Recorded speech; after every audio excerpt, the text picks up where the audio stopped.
मीरा और राजेश एयरपोर्ट से जो ही बाहर निकले, विनीत उनसे लिपट गया। इतने दिनों के बाद बेटे को देखकर दोनों की आंखें भर आई। तभी उनके सामने एक गाड़ी आकर रुकी। विनीत ने उनका सामान डिक्की में रखा और उन दोनों को बैठने को कह आगे जा बैठा। हर्षिता ने पीछे मुड़कर अपनी मोहिनी मुस्कान बिखेरते हुए उन दोनों का आंखों से ही अभिवादन किया तो मीरा को ऐसा लगा मानो कोई परी धरती पर उतर आई हो। मीरा ने मन ही मन बेटे की पसंद की दाद दी। करीब घंटे भर की ड्राइव के बाद गाड़ी एक अपार्टमेंट के सामने रुकी। उतरते ही हर्षिता का उन दोनों का पैर छूकर प्रणाम करना मीरा का मन मोह गया। बड़े प्यार से उन्होंने हर्षिता को गले लगा लिया। विनीत का एक कमरे का घर अच्छा ही लगा उन्हें। हर्षिता और विनीत दोनों मिलकर सामान अंदर ले गए। जब वे दोनों फ्रेश हो गए तो हर्षिता चाय बना लाई। चाय पीते हुए मीरा हर्षिता को निहारती रही। लंच कर राजेश और मीरा सो गए। उठिए ना मम्मी, आपके उठने का इंतज़ार करके हर्षिता चली गई। उठने की इच्छा न होते हुए भी मीरा को उठना पड़ा।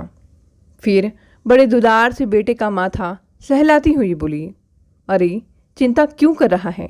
मुझे और तेरे पापा को तेरी हर्षिता बहुत पसंद है। सब कुछ अपने जैसा ही तो है उसमें।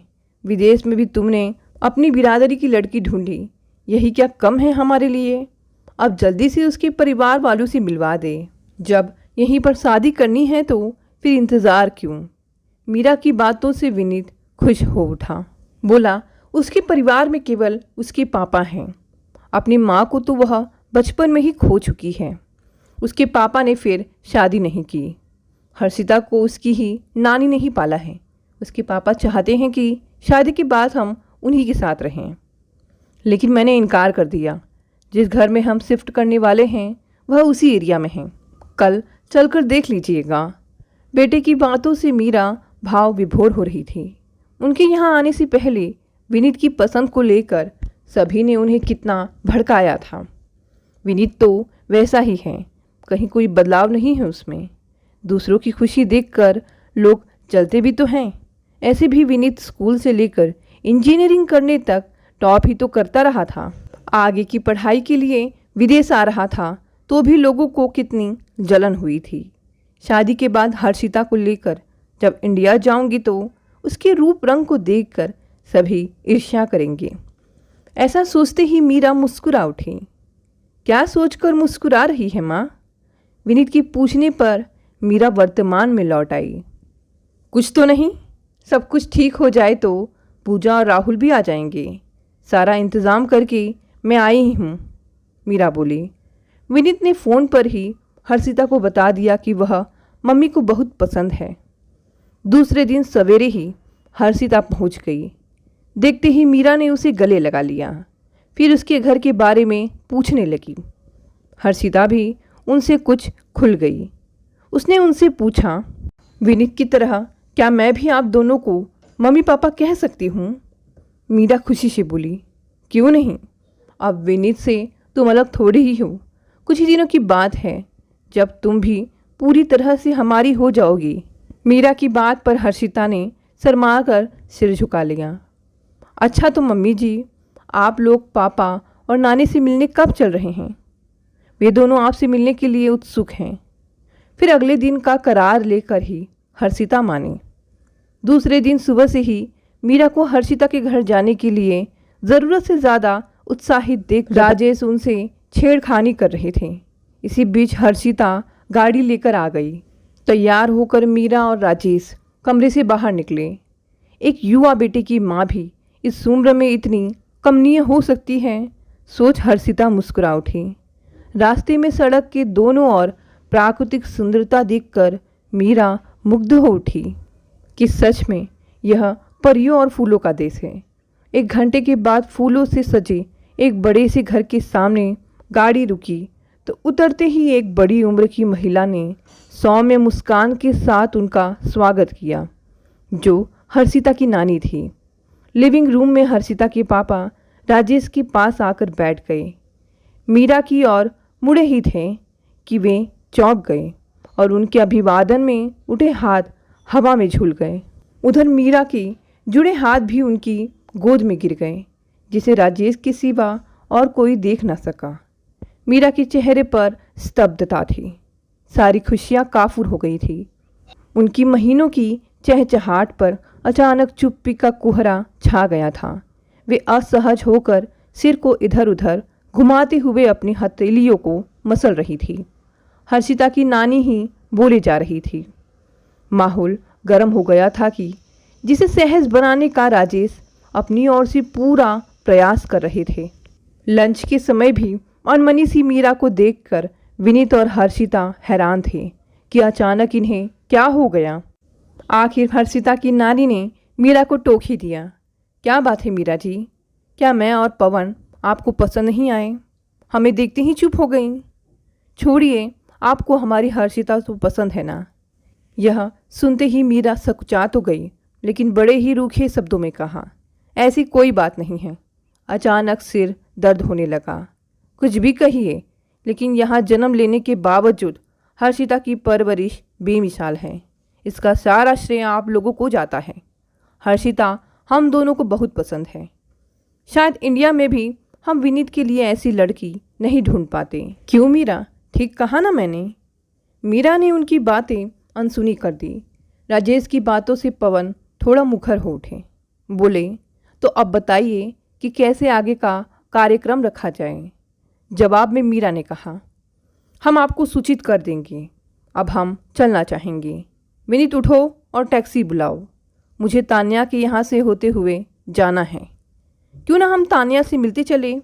मामा मामी के आने से वह भी बड़ी उत्साहित है। इन सब बातों के लिए हर्षिता को तकलीफ़ देना ठीक नहीं है। मीरा की बातों से सभी चौंक गए। इसमें तकलीफ़ जैसी कोई बात नहीं है, पवन जी बोले। राजेश जी, अगर आपकी इजाज़त हो तो 2 मिनट में मैं अकेले में आपकी पत्नी जी से कुछ बातें करना चाहूँगा। हर्षिता जब मात्र 10 साल की थी तब उसकी माँ गुजर गई। अपने कुछ किए गलत कामों का प्रायश्चित करने के लिए सभी के आग्रह करने के बावजूद मैंने दूसरी शादी नहीं की। मैंने अकेले ही माँ बाप दोनों का प्यार संस्कार देकर उसे पाला है। जब तक मैं मीरा जी की सहमति से पूर्ण संतुष्ट नहीं हो जाता, इस रिश्ते के लिए स्वयं को कैसे तैयार कर पाऊँगा? जवाब में राजेश का हंसना ही सहमति दे गया। फिर पवन जी और मीरा को छोड़कर बाकी सभी बाहर निकल गए। पवन मीरा के समक्ष जाकर खड़े हो गए और फिर भर आए गले से बोले, मीरा, तुमसे छल करने वाला, तुम्हें रुस्वा करने वाला तुम्हारे सामने खड़ा है। जो भी सज़ा दोगी मुझे मंजूर होगी।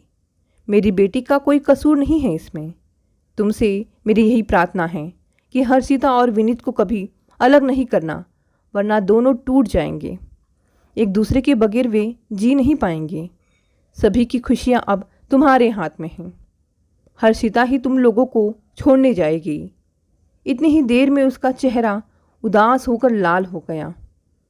कहकर पवन बाहर निकल आए और फिर हर्षिता को इन सब के साथ जाने को कहा तो हर्षिता और विनीत के मुरझाए चेहरे खिल उठे।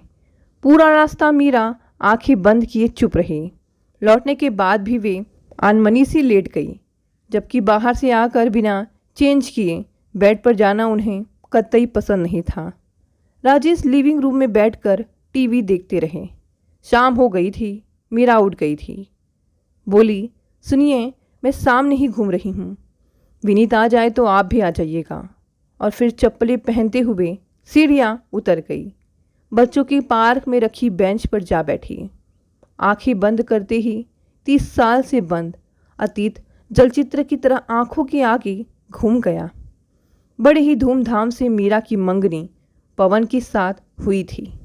किसी फंक्शन में पवन ने उन्हें देखा था और फिर उसकी नज़रों में बस गई थी। मंगनी होने के बाद वे पवन से कुछ ज़्यादा ही खुल गई थी। तब मोबाइल का ज़माना नहीं था। सबके सो जाने के बाद धीरे से वे फ़ोन को उठाकर अपने कमरे में ले जाती और फिर शुरू हो जाता प्यार भरी बातों का सिलसिला जो देर रात तक चलता।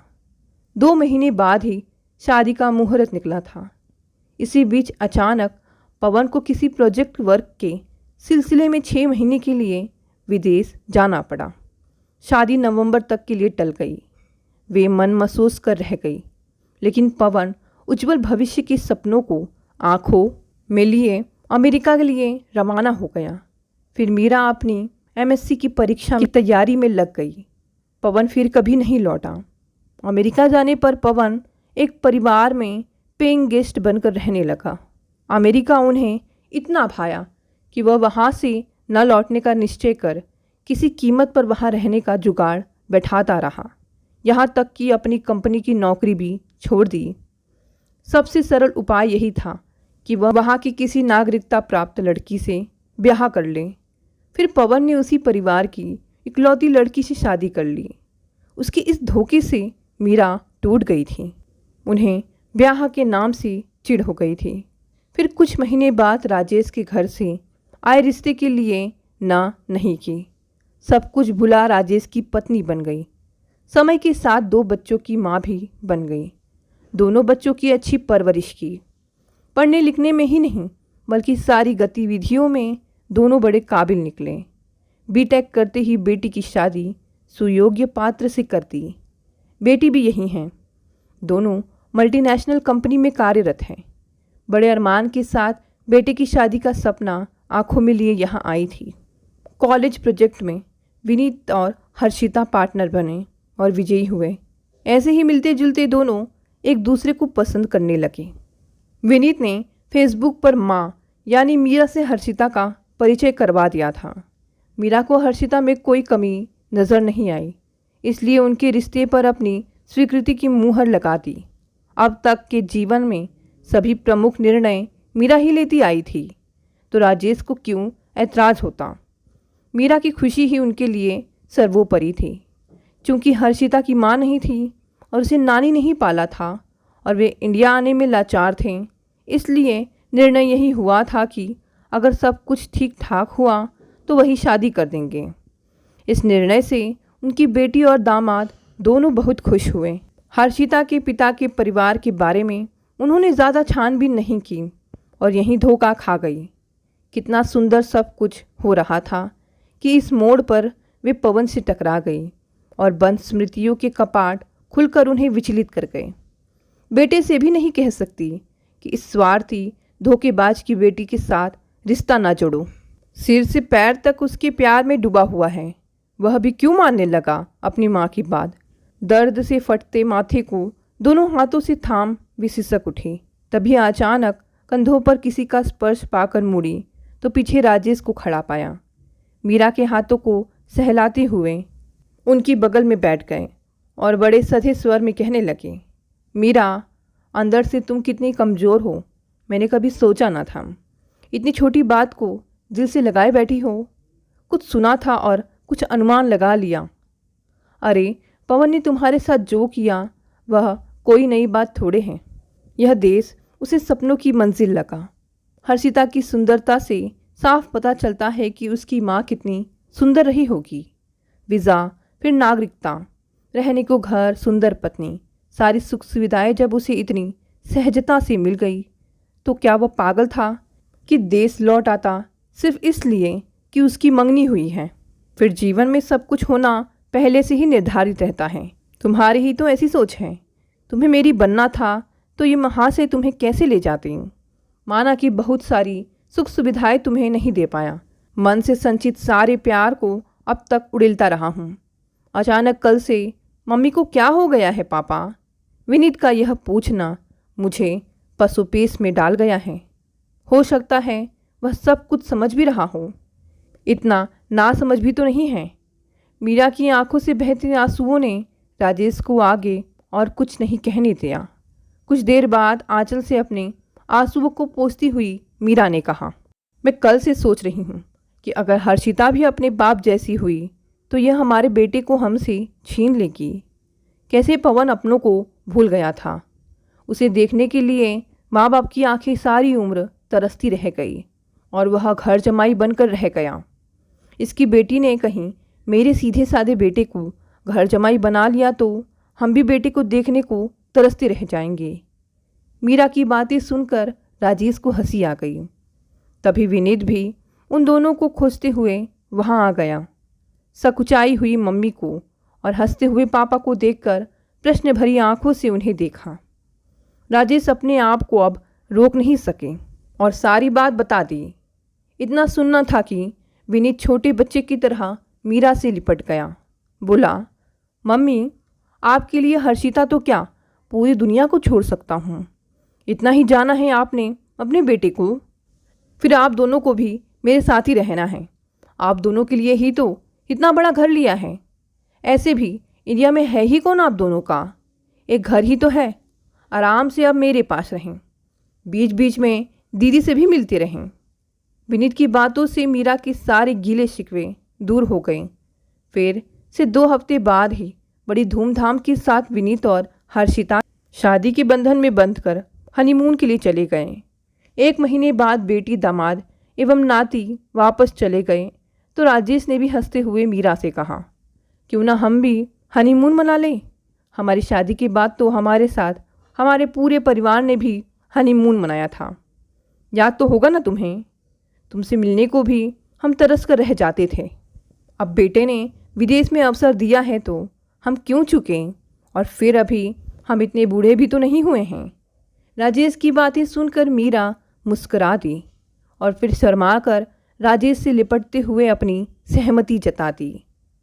दोस्तों, ये छोटी सी कहानी यहीं समाप्त हो गई। अगर कहानी पसंद आई तो इसे लाइक, शेयर और कमेंट करें। साथ ही साथ अगर आप नए हैं तो इस चैनल को भी सब्सक्राइब कर लें। धन्यवाद दोस्तों, मिलते हैं अगली नई कहानी से।